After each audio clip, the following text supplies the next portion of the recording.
Dear friends, welcome again in 10 minute English course. 10 minute English કોર્સની અંદર ફરી એક વખત આપનું સ્વાગત છે.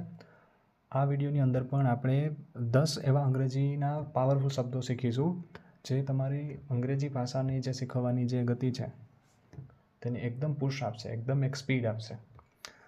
એવા 10 શબ્દો કે જે ખૂબ જ ઉપયોગી ડેઇલી કન્વર્સેશનમાં વપરાતા હોય તેવા શબ્દો જ આપણે ડિસ્કસ કરીએ છીએ.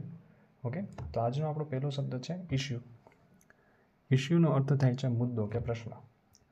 અને ઇશ્યુ જો શું કહે છે ઇંગ્લિશમાં કંઈક આવી રીતે એને ડિફાઇન કરે છે. અને issue is an important topic. કોઈ પણ એક મહત્ત્વનો મુદ્દો હોય, કોઈ પણ મહત્ત્વનો એક ટોપિક હોય, એરિયા હોય, એને શું કહેવાય છે? ઇશ્યુ. ઇશ્યુ કહેવાય છે, અથવા તો મુદ્દો કહેવાય, અથવા તો પ્રશ્ન કહેવાય. હવે મહત્ત્વપૂર્ણ વિષય અથવા પ્રશ્ન ને ઇશ્યુ કહેવાય છે. ગુજરાતીમાં શું કહે છે કે મહત્ત્વપૂર્ણ કોઈ વિષય અથવા પ્રશ્નને ઇશ્યુ કહેવાય છે. ફોર એક્ઝામ્પલ, તમે એમ કે અમારા ફરિયાનો આ ઇશ્યુ છે, અમારા અહીં પાણી આવતું નથી.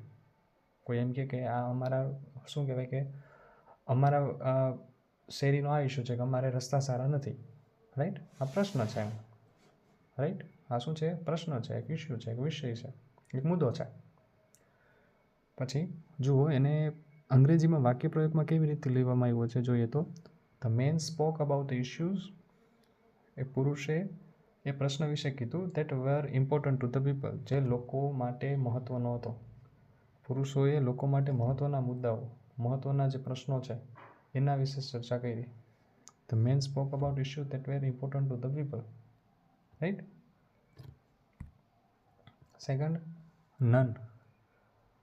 નનનો અર્થ થાય છે કોઈ નહીં, એક પણ નહીં. નનનો અર્થ થાય છે કોઈ નહીં, એક પણ નહીં. જો એને ઇંગ્લિશમાં કંઈક આવી રીતે ડિફાઇન થાય છે, none means not any of someone or something. None means not any of someone or something. એક પણ નહીં અથવા કોઈ નહીં દર્શાવવા નોન વપરાય છે.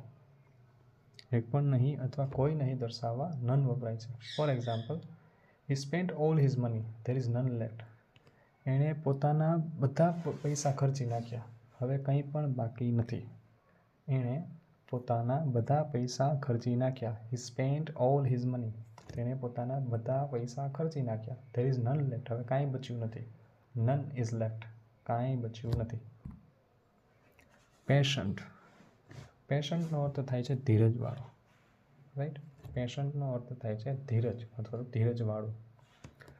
ઇંગ્લિશમાં ડિફાઇન આવી રીતે થાય છે, if a person is patient. જો કોઈ વ્યક્તિ પેશન્ટ હોય, ધીરજવાળું હોય, તે don't become angry or upset easily. તો તે જલ્દીથી ગુસ્સે અથવા તો દુઃખી થઈ જતો નથી, કેમ કે ધીરજવાળો વ્યક્તિ છે. જે વ્યક્તિ સહેલાઈથી ગુસ્સે ન થાય અને શાંતિથી રાહ જુએ તે પેશન્ટ કહેવાય, કે આ વ્યક્તિ પેશન્ટ છે. પેશન્ટ. પેશન્ટનો એક બીજો પણ અર્થ થાય છે દર્દી. દર્દી માટે પણ પેશન્ટ વપરાય છે. I had to be patient and wait until 5 o'clock to leave. જો શું કહે છે, I had to be patient. અંગ્રેજી વાક્ય રચના જોઈએ આની, આ શબ્દને લઈને. I had to be patient. મારે ધીરજ રાખવી પડશે. And wait until 5 o'clock to leave. મારે આ જગ્યાએથી નીકળવા માટે 5 વાગ્યા સુધી ધીરજ રાખવી પડશે. મને ધીરજ રાખીને 5 વાગ્યા સુધી રાહ જોવી પડશે. રાઈટ? પોઝિટિવ. પોઝિટિવનો અર્થ થાય છે સકારાત્મક કે સારું. શું થાય છે? પોઝિટિવનો અર્થ થાય છે સકારાત્મક કે સારું. ઘણા આપણે કહેતા હોય કે આપણે પોઝિટિવ થિંકિંગ રાખવી જોઈએ, સકારાત્મક વિચારો રાખવા જોઈએ. એ શબ્દ છે. If something is positive it is good. જ્યારે કોઈ પણ વસ્તુ પોઝિટિવ છે, સારું છે, તો એ સારું છે, તો એ સારું કહેવાય. It is good. સારું અથવા લાભદાયક હોય તે પોઝિટિવ કહેવાય. વાક્ય પ્રયોગ જોઈએ તો, she has a positive future ahead of her after finishing college. જો શું કહે છે કે તેનું ભવિષ્ય ઉજળું અથવા તો સકારાત્મક હતું કોલેજ પૂર્ણ કર્યા પછી. કોલેજ પૂર્ણ કર્યા પછી તેના આગળ સકારાત્મક ભવિષ્ય છે. તેની આગળ સકારાત્મક ભવિષ્ય છે. પનિશ.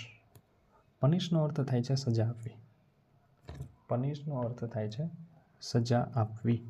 Two punish means to make someone suffer for breaking the rules or law. કોઈને કાયદો તોડવા બદલ, નિયમ તોડવા બદલ આપણે જે સજા કરીએ તેને ઇંગ્લિશમાં પનિશ કહેવામાં આવે છે. સજા આપવાને ઇંગ્લિશમાં પનિશ કહેવામાં આવે છે. To punish me my teacher made me stand in the corner. મને સજા આપવા માટે મારા ટીચરે મને એક ખૂણામાં, એક કોર્નર પર ઊભો રાખ્યો. મને સજા માટે શિક્ષકે મને ખૂણે ઊભો રાખ્યો. ઓકે, થોડીક ટાઈપિંગ મિસ્ટેક છે. રિપ્રેઝેન્ટ. રિપ્રેઝેન્ટનો અર્થ થાય છે પ્રતિનિધિ કરવું, પ્રતિનિધિત્વ કરવું. કોઈ બીજા વ્યક્તિને માટે સ્ટેન્ડ લે કે તમારા વતી હું બોલીશ, તમારો મુદ્દો હું રાખીશ, તો એને શું કહેવાય છે? પ્રતિનિધિત્વ કરવું. ફોર એક્ઝામ્પલ, આપણા જે સાંસદો જે છે, આપણા MLA જે છે, એ વિધાનસભામાં ને જઈને આપણું પ્રતિનિધિત્વ કરે છે કે પ્રજાને આ પ્રશ્નો, આ સમસ્યાઓ છે, આપણે એનું સમાધાન લાવવું જોઈએ. તો એ આપણા રિપ્રેઝેન્ટેટિવ છે, તે આપણા પ્રતિનિધિ છે. તો શું કહે છે જુઓ, to represent is to speak or act for a person or a group. કોઈ એક ગ્રુપ, કોઈ એક સમૂહ, કોઈ એક વ્યક્તિ વિશે તમારે, જ્યારે તમે એ વ્યક્તિ વિશે, વ્યક્તિને લગતી વાત જ્યારે કોઈ બીજી વ્યક્તિ મૂકે છે ત્યારે તેને પ્રતિનિધિ કહેવાય. અને વ્યક્તિની વાતને રજૂ કરવી તો તેને રિપ્રેઝેન્ટ કરવું કહેવાય. ઓકે, જુઓ શું કહે છે, લોયરનું સાથે અહીંયા બહુ એક મસ્ત એક્ઝામ્પલ આપ્યું છે. My lawyer will represent me in court. મારો વકીલ, લોયરને શું કહેવાય છે ઇંગ્લિશમાં? વકીલ. માય લોયર વિલ રિપ્રેઝેન્ટ મી. મારો વકીલ મને મારું પ્રતિનિધિત્વ કરશે, મારા વતી બોલશે કોર્ટમાં. રાઈટ, મારો વકીલ કોર્ટમાં મારું પ્રતિનિધિત્વ કરશે. શેક. શેકનો અર્થ થાય છે હલાવવું. રાઈટ, શેકનો અર્થ થાય છે હલાવવું. To shake is to move back and forth or up and down quickly. ઉપર નીચે, આગળ પાછળ કંઈ પણ વસ્તુ આપણે હલાવીએ તેને શેક કહેવામાં આવે છે. રાઈટ, ઉપર નીચે, આગળ પાછળ આપણે કંઈ પણ વસ્તુ હલાવીએ ડાબી જમણી બાજુ, તો તેને શેક કહેવામાં આવે છે. હેન્ડશેક આપણે કહીએ ને કે ચાલો હેન્ડશેક કરી લો, તો ચાલો રામ રામ કરી લો. To shake is to move back and forth or up and down quickly. ઝડપથી આગળ પાછળ અથવા ઉપર નીચે હલાવવું એટલે shake. For example, people shake hands when they agree. જ્યારે લોકો એક મુદ્દા ઉપર સહમત હોય, કોઈ પણ વસ્તુમાં સહમત હોય, ત્યારે તેઓ હાથ મિલાવે છે. ઓકે. સ્પ્રેડ. સ્પ્રેડનો અર્થ થાય છે ફેલાવવું. સ્પ્રેડનો અર્થ થાય છે ફેલાવવું. To spread is to move quickly to more places. જો શું કહે છે, to spread is to move એટલે કે ફેરવવું એમ, ક્વિકલી, ઝડપથી, ટુ મોર પ્લેસીસ, વધારે જગ્યાએ, ખાલી જે જગ્યા છે ઝડપથી વધુ સ્થળોએ ફેલાવવું એટલે સ્પ્રેડ, ફેલાવવું એમ. અહીંયા બાજુમાં ચિત્ર છે, તમે જોઈ શકો છો કે જેમાં એક બ્રેડની ઉપર, ટોસ્ટની ઉપર બટર ચોપડેલું છે, ફેલાવેલું છે. તો જે ચપ્પુ વડે જે આપણે એને સ્પ્રેડ કરીએ છીએ તેને પણ ફેલાવીએ છીએ, તેને સ્પ્રેડ કહેવાય છે. I like to spread butter on my toast. જો શું કહે છે, મને મારી બ્રેડ પર માખણ ફેલાવવું ગમે છે. આઈ લાઈક એટલે કે મને ગમે છે. To spread butter on my toast.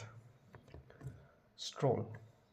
સ્ટ્રોલનો અર્થ થાય છે આરામથી ચાલવું, ધીમે ધીમે ચાલવું, એકદમ શાંતિથી ચાલવું, તેને કહેવાય છે stroll. To stroll means to walk slowly and calmly. એકદમ શાંતિથી, એકદમ ધીમેથી ચાલવું, તેને કહેવાય સ્ટ્રોલ. ધીમે અને શાંતિથી ચાલવું એટલે સ્ટ્રોલ. વાક્ય પ્રયોગ જોઈએ તો, my dog and I strolled through the park today.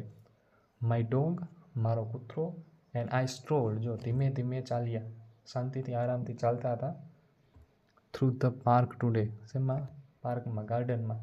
આજે હું અને મારો કૂતરો બગીચામાં આરામથી ચાલ્યા.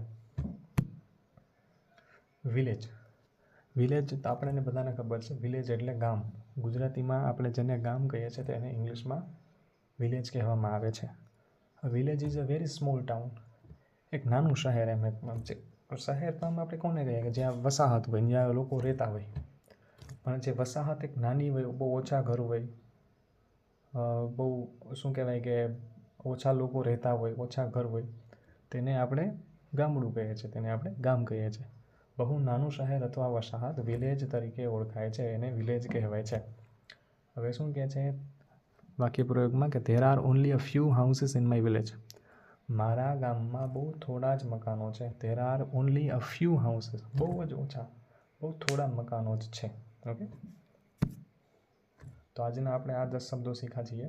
ઇશ્યુ એટલે કે મુદ્દો, કોઈ પ્રશ્ન હોય, એમ કહું કે મારો આ ઇશ્યુ છે, અમારા ફળિયામાં અમારી શેરીમાં રસ્તો ખૂબ જ ખરાબ છે, તો રસ્તાનો ઇશ્યુ છે.